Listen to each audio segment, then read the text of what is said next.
ہر بندے کی اپنی آبزرویشن ہے. حکیم سعید اور ڈاکٹر اسرار کی اپنی آبزرویشن تھی. یہ کوئی قرآن حدیث کی بات نہیں ہے. آج کل جو ملک میں ہو رہا ہے ہر بندے کی اپنی رائے ہے. دیکھیے یہ قوم اصل میں چاہتی یہ ہے اور یہ لائق ہے کہ چوروں ڈاکوؤں کو اس کے اوپر مسلط کیا جائے، اور ان کو چور اور ڈاکو نظر نہیں آ رہے ہیں. اور وہ آدمی جو پاکستان کے ساتھ برال مخلص ہے اور اس کو پوری دنیا میں ایک مقام دینا چاہتا ہے اور خیر خواہ ہے، اس کا فوج کا اصلی خیر خواہ ہے. باقی سارے یہ دشمن ہیں. یہ انڈیا میں جا کے پاکستانی فوج کے خلاف بیان دینا، یہ کیا وطن کے ساتھ غداری نہیں تھی؟ تو بہرحال اللہ کے دین کے ساتھ تو خیر سارے ہی مخلص نہیں ہیں، چاہے عمران خان ہو، چاہے فضل الرحمان ہو، چاہے طاہر القادری ہو، شریف فیملی ہو، زرداری فیملی ہو. اللہ کے دین کے تو سارے غدار ہیں، کلمے کے سارے غدار ہیں، اس میں کوئی شک نہیں. لیکن جہاں تک ملک کا معاملہ ہے، قوم کا معاملہ ہے، ابھی بھی آپ لوگوں کی آنکھیں اگر نہیں کھل رہی ہیں تو پھر کبھی نہیں کھلیں گی. چلو دینی لحاظ سے تو تم لوگ بالکل اللہ کے دین کے دشمن ہی بنا دیے گئے ہو، لیکن کوئی دنیاوی لحاظ سے تو کوئی اپنی عقل سے کام لو. تو بہرحال اپنی اپنی قسمت کی بات ہے، اپنے اپنے سوچ کی بات ہے. رہا معاملہ اس جمہوریت کا تو یہ تو ایک شیطانی کھیل ہے اور طاغوتی نظام ہے. اس کے اپنے قوانین ہیں. حیرت ہوتی ہے، عمران خان صاحب کبھی تقریر کرتے ہیں کہ ایسا کبھی ہوا نہیں، 75 سال میں ایسا کبھی ہوتا نہیں، جمہوریت میں کبھی ایسا نہیں ہوا کہ خواتین کی بحرمتی کی گئی ہو، گھروں کو توڑ پھوڑ کی گئی ہو. ایسا پتہ نہیں کس دنیا میں رہتے ہیں. اور جمہوریت میں تو یہی سب کچھ ہوتا ہے. یہ جمہوریت کا حسن ہے، اس کے تحفے ہیں، برداشت کرو. اسی طرح آج ایک پوسٹ کسی نے لگائی ہے کہ آرمی سیکرٹ ایکٹ نافذ کر دیا گیا ہے، لہذا لوگ ذرا محتاط رہیں. تو مجھے یہ دیکھ کے تھوڑی سی اس انداز سے کہ دیکھو کاش اتنی عزت، اتنا ڈر قرآنی سیکرٹ ایکٹ سے ہوتا، جو واقع ہی سیکرٹ ہے. مقدس جو کتاب ہے اللہ کی، وہ نافذ العمل آج سے 1500 سال پہلے ہو چکی ہے، لیکن کسی کو کوئی ہوش نہیں ہے، نہ کسی کو خوف ہے، نہ کسی کو ڈر ہے، نہ کسی کو عزت اور احترام ہے کہ یہ قرآن نافذ کرنے کے لیے نازل کیا گیا تھا. اور جس طرح یہود و نصارہ کو کہا گیا کہ تم کسی شے کے اوپر نہیں ہو، بالکل بال برابر بھی تمہاری کوئی پوزیشن نہیں ہے اور تمہاری کوئی ویلیو نہیں ہے بنی اسرائیل، اگر تم تورات اور انجیل کو نافذ نہیں کرتے ہو.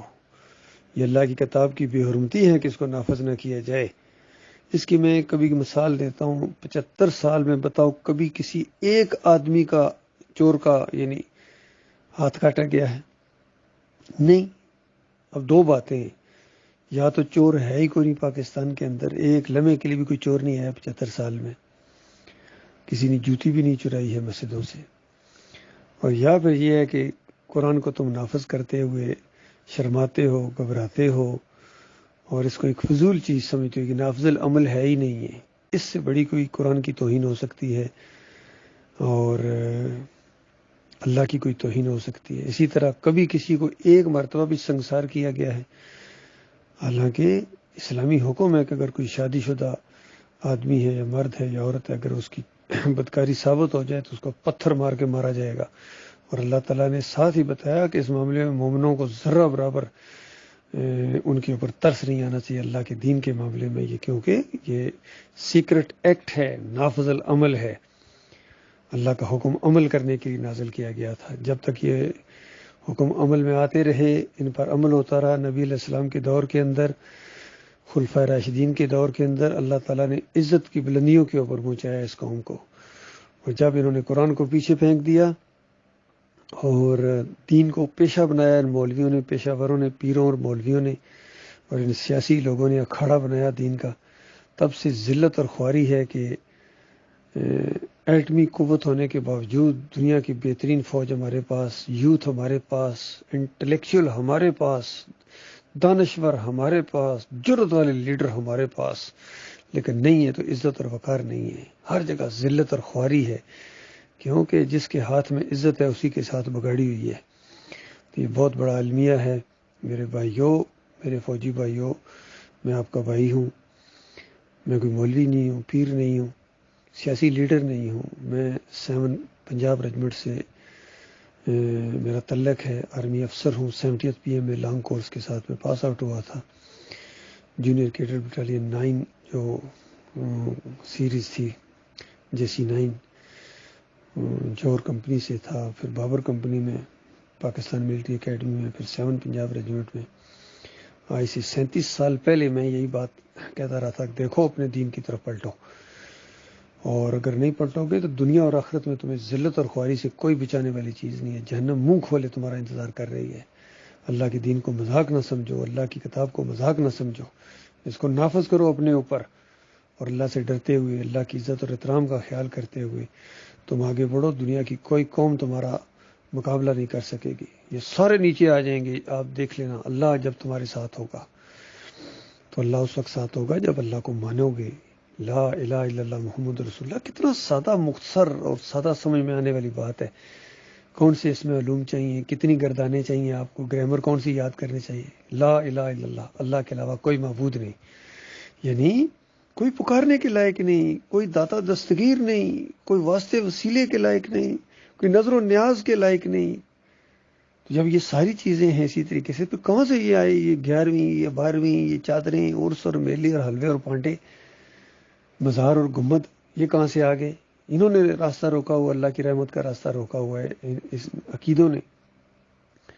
اور محمد رسول اللہ، محمد صلی اللہ علیہ وسلم اللہ کے آخری رسول ہیں، اللہ کے ساتھ شریک نہیں ہیں، اللہ نہیں ہیں، مشکل کشا اور داتا اور دستگیر نہیں ہیں، بلکہ رسول ہیں، پیغام اللہ کا ان کے ذریعے پہنچا ہے انسانیت تک، اور یہ رحمت للعالمین اس معنوں میں کہ یہ پیغام مانو گے تو اللہ کی رحمت اور شفقت تمہارے حصے میں آئے گی۔ پوری زندگی نبی علیہ السلام اسی بات کو پھیلاتے رہے، صحابہ کرام اسی چیز کو پھیلاتے رہے۔ اس راستے میں جو مرتا ہے یا اس کی تبلیغ کرتے ہوئے بھی اگر جنگ نہ کرے، تبلیغ کرنے کے لیے گیا اور کسی نے مار دیا اس کو، تو یہ وہ لوگ ہیں جو حق کے راستے کے شہید ہیں، اور جنت الفردوس ان کے لیے بے قرار، ان کے لیے اپنے دروازے کھول دیتی ہے مرنے کے ساتھ ہی۔ باقی یہ جو جمہوریت کے راستے میں جانے دے رہے ہیں، کوئی بریلویت کے راستے میں، کوئی دیوبندیت کے راستے میں، کوئی اہل حدیثیت کے راستے میں، کوئی صوفیزم کے، ہر ایک اپنے اپنے مسلک کے لیے جان دے رہا ہے، تو یہ جنت میں تو نہیں جا رہے ہیں۔ یاد رکھیں، جنت کی خوشبو تک نہیں پا سکیں گے۔ جنت میں وہ جائے گا جو ایمان کے لیے، عقیدے کے لیے، توحید کے لیے اپنی جان دیتا ہے، وہ جنت میں جائیں گے۔ وہ اصلی شہید ہیں اللہ کے راستے کے، وہ مجاہد ہیں اللہ کے راستے کے، وہ جہلے ہیں، اللہ ان سے محبت کرتا ہے، اللہ کی رحمت ان کے لیے ہے۔ باقی جو اللہ کے دین کو کوئی اہمیت ہی نہ دیں، جو اللہ کے دین کی بات کرے اس کو ایک فضول بات سمجھیں، اپنے اندر سے نکال دیں۔ مجھے صرف اسی جرم کی وجہ سے پاکستان آرمی سے نکالا گیا تھا کہ میں اللہ کی بات کرتا، توحید کی بات کرتا تھا۔ اتنی دشمنی اللہ کے ساتھ، کوئی وقار نہیں اللہ کا۔ یاد رکھنا، ہمیشہ یہاں زندہ نہیں رہنا ہے، ورنہ سب نے ہیں، کل اللہ کی عدالت لگے گی، وہاں اسی ایمان اور عقیدے کے اوپر فیصلہ ہونا ہے۔ اس لیے خوب سوچ سمجھ لو، جواب سوچ لو وہاں اللہ کو جا کے کیا جواب دو گے۔ یہ عسکری قیادت بھی جواب سوچ لے، سیاسی قیادت بھی جواب سوچ لے، اور سب سے زیادہ جو خوفناک قسم کا انجام جن کا ہونے والا ہے، مولویوں اور پیروں کا ہونے والا ہے۔ یہ جو مذہبی انداز سے داڑیاں رکھ کے آئے ہیں، پگڑیاں باندھ کے آئے ہیں، فضل الرحمان ہوں یا علی انجینئر ہوں یا طارق جمیل ہوں، یہ مجبوری ہے ان کی داڑھی رکھنا اور پگڑی باندھنا، مجبوری ہے، اس کے علاوہ یہ مذہبی رنگ نہیں اختیار کر سکتے ہیں۔ تو دین کے نام پر انہوں نے کھایا ہے مال اور لوگوں کو گمراہ کیا۔ سب سے بڑے مجرم یہ ہیں، ان کے پیچھے چلتے ہیں یہ سیاسی لوگ ہوئے یا ہمارے فوجی بھائی ہو گئے، انہوں نے راستہ روکا ہوا ہے صحیح معنوں میں اللہ کے دین کا۔ تو یاد رکھنا، یہ سیکرٹ ایکٹ ہے، اس کو نافذ کرو اللہ کے بندوں، میرے پیارے بھائیوں، تب تمہاری جان جہنم کی آگ سے بچے گی۔ ورنہ اگر بالفرض اللہ نے اس انداز سے تمہیں نہ پکڑا، دنیا کی خوشحال ترین ریاست بنا دو پاکستان کو، اور بالکل کوئی ایسی آسائش نہ ہو جو اپنی عوام کو نہ دو، ہر چیز پوری کر دو، لیکن ایمان عقیدے کی اگر بات نہیں ہے، یہ بات اگر نہ مانی تو پتہ ہے کیا ہوگا؟ جو مرتا جائے گا آگ میں، جو مرتا جائے گا آگ میں۔ تو بتاؤ اللہ کے بندو، ایمان عقیدے کی بات کر کے اگر ایک قوم غربت کی زندگی بسر کرے تکلیفوں کے اندر، لیکن مرنے کے ساتھ جنت میں چلی جائے، وہ زیادہ بہتر ہے؟ یا ایمان عقیدے کی بات نہ کرو، نہ مانو اس بات کو، اور خوشحالی کے ساتھ سونے کے نوالے کھاتے ہوئے مرتے جاؤ اور آگ میں جاؤ، مرتے جاؤ اور آگ میں جاؤ، یہ بہتر ہے؟ یہ فیصلہ آپ نے کرنا ہے۔ تو میں نے تو بہرحال فیصلہ آج سے 37 سال پہلے کر دیا تھا کہ ایمان کی بات کروں گا، اسی کے لیے جیوں گا، اسی کے لیے مروں گا۔ اور یہ سب سے بڑی خوش قسمتی ہے، سب سے بڑی عقل مندی یہ ہے اللہ کے بندو۔ اس لیے میں اپنے بھائیوں کو ادھر بلاتا ہوں، یہ آؤ، ادھر ہے جنت کے شوقینوں، لگژری لائف کے شوقینوں، یہ ہے راستہ، مجاہدوں کا راستہ، توحید کا راستہ، ایمان کا راستہ، اور فلاح کا راستہ، نجات کا راستہ۔ اللہ تعالیٰ کو فکر کرنے کی توفیق عطا فرمائے۔